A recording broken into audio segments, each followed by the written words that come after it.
الحمدللہ وحدہ والصلاة والسلام علی من لا نبی بعد۔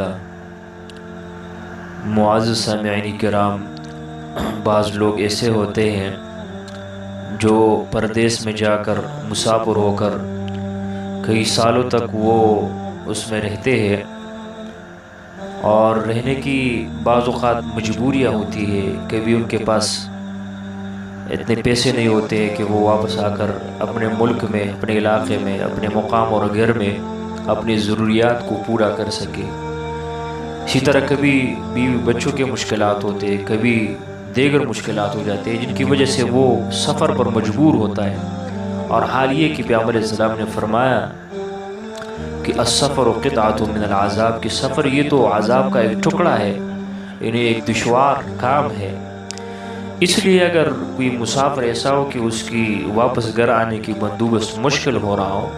تو اس کو چاہیے کہ اللہ تبارک و تعالی جل جلالہ کا مبارک نام الاول اس کو جمعے کے دن 1000 بار پڑھے، پھر انشاءاللہ تبارک و تعالی گھر واپس آنے کے اللہ تعالی اس کے لیے بندوبست فرما دے۔